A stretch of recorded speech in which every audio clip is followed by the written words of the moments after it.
universités sont fermées depuis ce jour. Samedi soir, les restaurants, les bars, tous les commerces non essentiels à la vie de la nation ont également clos leurs portes. Les rassemblements de plus de 100 personnes ont été interdits. Jamais la France n'avait dû prendre de telles décisions, évidemment exceptionnelles, évidemment temporaires, en temps de paix. Elles ont été prises avec ordre, préparation, sur la base de recommandations scientifiques avec un seul objectif: nous protéger face à la propagation du virus. Dans la journée de jeudi, un consensus scientifique et politique s'est formé pour maintenir le premier tour des élections municipales. Et j'ai pris avec le Premier ministre la décision de maintenir le scrutin. Hier, dimanche, les opérations de vote ont donc pu se tenir. Je veux ce soir remercier les services de l'État, les maires, l'ensemble des services des mairies, tous ceux qui ont tenu les bureaux de vote et qui ont donc permis l'organisation de ce scrutin. Je veux aussi saluer chaleureusement les Françaises et les Français qui, malgré le contexte, se sont rendus aux urnes, dans le strict respect des consignes sanitaires, des gestes barrières contre le virus. Je veux aussi ce soir adresser mes félicitations républicaines aux candidats élus au premier tour. Environ 30 000 communes sur 35 000 ont, après ce premier tour, un conseil municipal. Mais dans le même temps, alors même que les personnels soignants des services de réanimation alertaient sur la gravité de la situation, nous avons aussi vu du monde se rassembler dans les parcs, des marchés bondés, des restaurants, des bars qui n'ont pas respecté la consigne de fermeture. Comme si, au fond, la vie n'avait pas changé. À tous ceux qui, adoptant ces comportements, ont bravé les consignes, je veux dire ce soir très clairement, non seulement vous ne vous protégez pas, vous, et l'évolution récente a montré que personne n'est invulnérable, y compris les plus jeunes, mais vous ne protégez pas les autres. Même si vous ne présentez aucun symptôme, vous pouvez transmettre le virus. Même si vous ne présentez aucun symptôme, vous risquez de contaminer vos amis, vos parents, vos grands-parents, de mettre en danger la santé de ceux qui vous sont chers. Dans le Grand Est, dans les Hauts-de-France, en Île-de-France, nos soignants se battent pour sauver des vies, avec dévouement, avec force. Au moment où la situation sanitaire se dégrade fortement, où la pression sur nos hôpitaux et nos soignants s'accentue, tout notre engagement, toute notre énergie, toute notre force doivent se concentrer sur un seul objectif: ralentir la progression du virus. Je vous le redis avec force ce soir. Respectons les gestes barrières, les consignes sanitaires. C'est le seul moyen de protéger les personnes vulnérables, d'avoir moins de concitoyens infectés et ainsi de réduire la pression sur les services de réanimation pour qu'ils puissent mieux accueillir, mieux soigner. Sans signes graves, contactons notre médecin traitant, n'appelons le SAMU et ne nous rendons à l'hôpital qu'en cas de forte fièvre, de difficultés à respirer, sans quoi ils ne pourront faire face à la vague de cas graves qui déjà se profile dans certaines régions. Faisons preuve, au fond, d'esprit solidaire et de sens des responsabilités. Chacun d'entre nous doit à tout prix limiter le nombre de personnes avec qui il est en contact chaque jour. Les scientifiques le disent, c'est la priorité absolue. C'est pourquoi, après avoir consulté, écouté les experts, le terrain, et en conscience, j'ai décidé de renforcer encore les mesures pour réduire nos déplacements et nos contacts au strict nécessaire. Dès demain, midi, et pour 15 jours au moins, nos déplacements seront très fortement réduits. Cela signifie que les regroupements extérieurs, les réunions familiales ou amicales ne seront plus permises. Se promener, retrouver ses amis dans le parc, dans la rue, ne sera plus possible. Il s'agit de limiter au maximum ces contacts au-delà du foyer. partout sur le territoire français, en métropole comme outre-mer. Seuls doivent demeurer les trajets nécessaires. Nécessaires pour aller faire ses courses, avec de la discipline et en mettant les distances d'au moins 1 mètre, en ne serrant pas la main, en n'embrassant pas. Les trajets nécessaires pour se soigner, évidemment. Les trajets nécessaires pour aller travailler quand le travail à distance n'est pas possible. Et les trajets nécessaires pour faire un peu d'activité physique, mais sans retrouver, là encore, des amis ou des proches. Toutes les entreprises doivent s'organiser pour faciliter le travail à distance. Et quand cela ne sera pas possible, elles devront adapter dès demain leur organisation pour faire respecter ces gestes barrières contre le virus, c'est-à-dire protéger leurs salariés ou, quand il s'agit d'indépendants, se protéger eux-mêmes. Le gouvernement précisera les modalités de ces nouvelles règles dès ce soir, dès après mon allocution. Toute infraction à ces règles sera sanctionnée. Je vous le dis avec beaucoup de solennité ce soir. Écoutons les soignants qui nous disent « si vous voulez nous aider, il faut rester chez vous et limiter les contacts ». C'est le plus important. Évidemment, ce soir, je pose des règles nouvelles. Nous posons des interdits, il y aura des contrôles. Mais la meilleure règle, c'est celle qu'en tant que citoyen, vous vous appliquez à vous-même. Et une fois encore, j'en appelle à votre sens des responsabilités et de la solidarité. Dans ce contexte, après avoir consulté le président du Sénat, le président de l'Assemblée nationale, mais également mes prédécesseurs, j'ai décidé que le second tour des élections municipales serait reporté. Le Premier ministre en a informé aujourd'hui même les chefs de parti représentés au Parlement. Cette décision a fait l'objet d'un accord unanime. Mes chers compatriotes, je mesure l'impact de toutes ces décisions sur vos vies. Renoncer à voir ses proches, c'est un déchirement. Stopper ses activités quotidiennes, ses habitudes, c'est très difficile.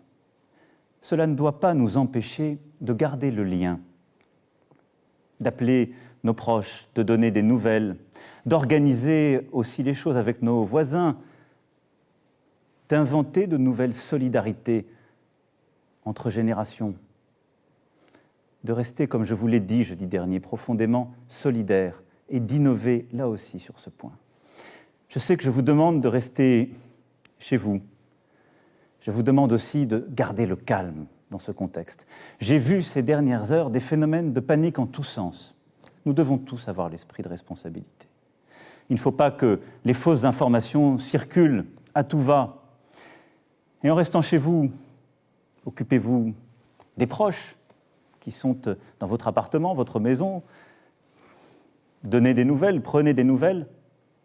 Lisez, retrouvez aussi ce sens de l'essentiel. Je pense que c'est important dans les moments que nous vivons. La culture, l'éducation, le sens des choses est important. Et éviter l'esprit de panique, de croire dans toutes les fausses rumeurs, les demi-experts ou les faux sachants. La parole est claire, l'information est transparente et nous continuerons de la donner. Mais croyez-moi, cet effort que je vous demande, je sais qu'il est inédit, mais les circonstances nous y obligent. Nous sommes en guerre sanitaire, certes. Nous ne luttons ni contre une armée, ni contre une autre nation, mais l'ennemi est là, invisible, insaisissable, qui progresse. Et cela requiert notre mobilisation générale. Nous sommes en guerre.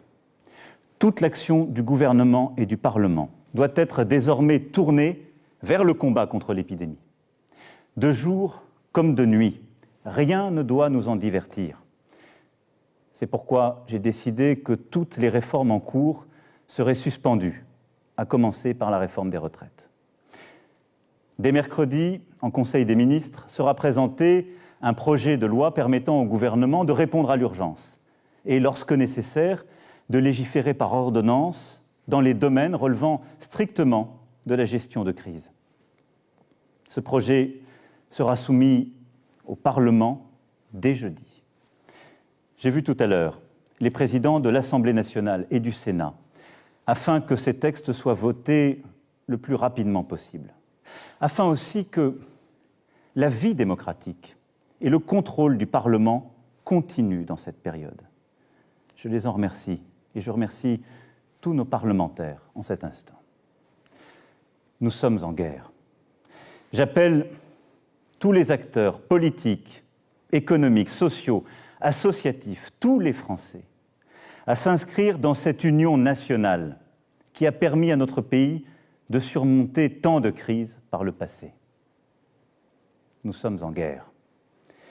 Et la nation soutiendra ces enfants qui, personnel soignant, en ville, à l'hôpital, se trouvent en première ligne dans un combat qui va leur demander énergie, détermination, solidarité. Ils ont des droits sur nous. Nous leur devons évidemment les moyens, la protection. Nous serons là. Nous leur devons des masques, du gel, tout le matériel nécessaire, et nous y veillons et y veillerons. Nous avons décidé, avec les scientifiques, de réserver les masques en priorité pour l'hôpital et pour la médecine de ville et de campagne, en particulier les généralistes et les infirmières, désormais en première ligne aussi dans la gestion de la crise.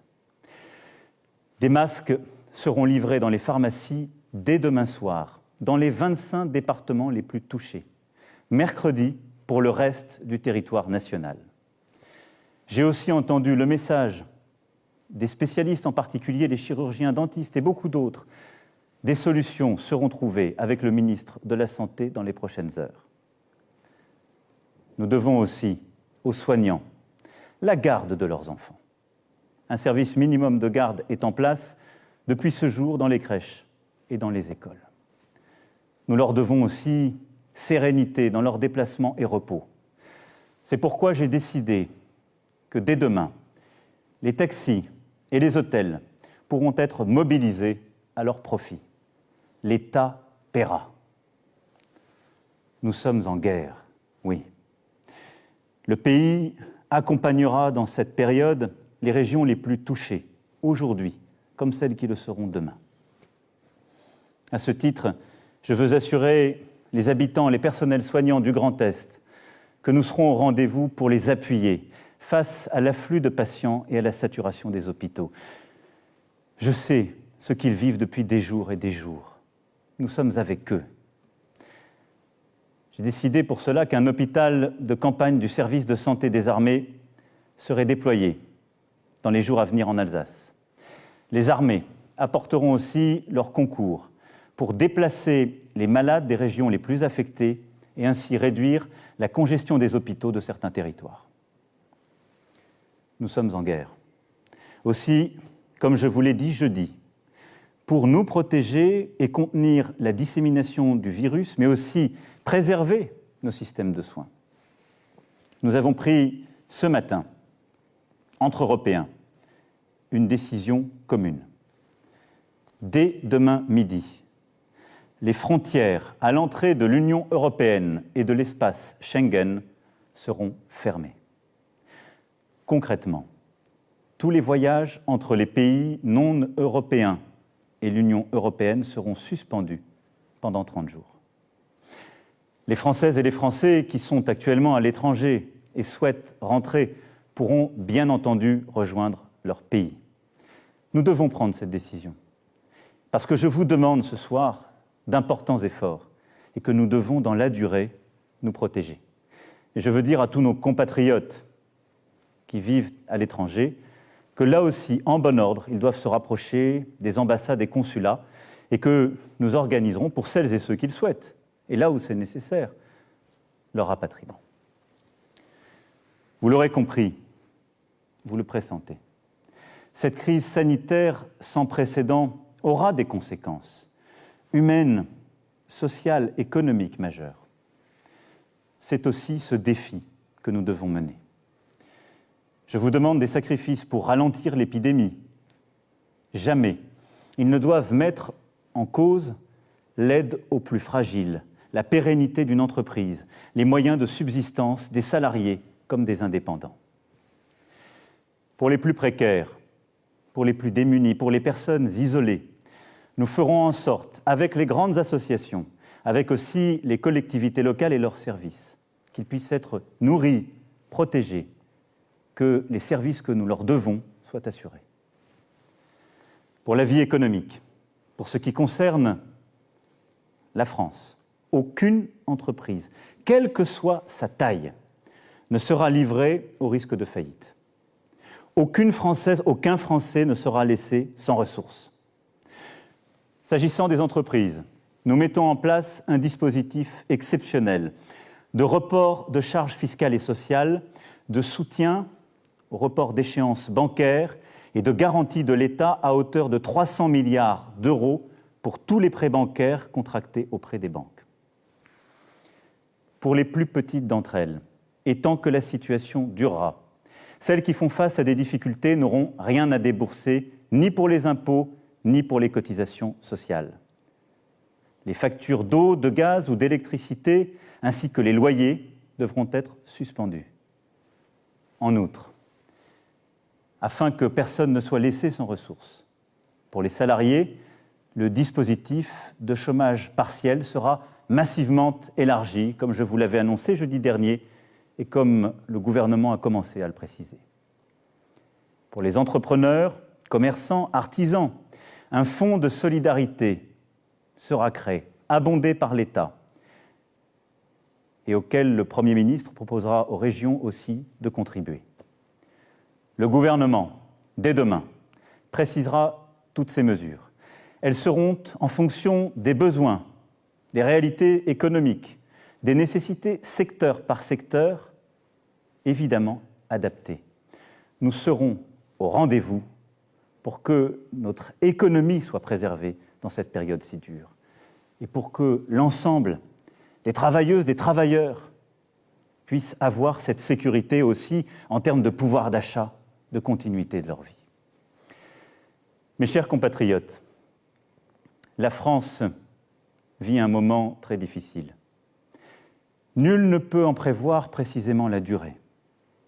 Et à mesure que les jours suivront les jours, que les problèmes succéderont aux problèmes, il faudra, en lien avec les éclairages donnés par les scientifiques, les expériences de terrain, il faudra nous adapter. Nous allons continuer aussi, pendant cette période, de travailler, de progresser sur les traitements. Et je sais le dévouement de plusieurs équipes partout sur notre territoire, avec des premiers espoirs qui naissent. Et nous continuerons aussi d'avancer sur le vaccin. Régulièrement, je m'adresserai à vous. Je vous dirai à chaque fois, comme je l'ai fait, comme le gouvernement le fait, la vérité sur l'évolution de la situation. J'ai une certitude. Plus nous agirons ensemble, et vite, plus nous surmonterons cette épreuve. Plus nous agirons en citoyens, plus nous ferons preuve de la même force d'âme, de la même abnégation patriote que démontrent aujourd'hui nos personnels soignants, nos sapeurs-pompiers, l'ensemble des acteurs de la sécurité civile. Plus vite, nous sortirons de cette vie au ralenti. Nous y arriverons, mes chers compatriotes, en étant unis, solidaires. Je vous demande d'être responsables tous ensemble et de ne céder à aucune panique, d'accepter ces contraintes, de les porter, de les expliquer, de vous les appliquer à vous-même. Nous les appliquerons tous. Il n'y aura pas de passe-droit. Mais là aussi, de ne céder ni à la panique, ni au désordre. Nous gagnerons. Mais cette période nous aura beaucoup appris. Beaucoup de certitudes, de convictions sont balayées, seront remises en cause. Beaucoup de choses que nous pensions impossibles adviennent. Ne nous laissons pas impressionner. Agissons avec force. Mais retenons cela. Le jour d'après, quand nous aurons gagné, ce ne sera pas un retour au jour d'avant. Nous serons plus forts moralement, nous aurons appris, Et je saurai aussi avec vous en tirer toutes les conséquences. Toutes les conséquences. Y sont-nous, individuellement et collectivement, à la hauteur du moment? Je sais, mes chers compatriotes, pouvoir compter sur vous. Vive la République! Vive la France!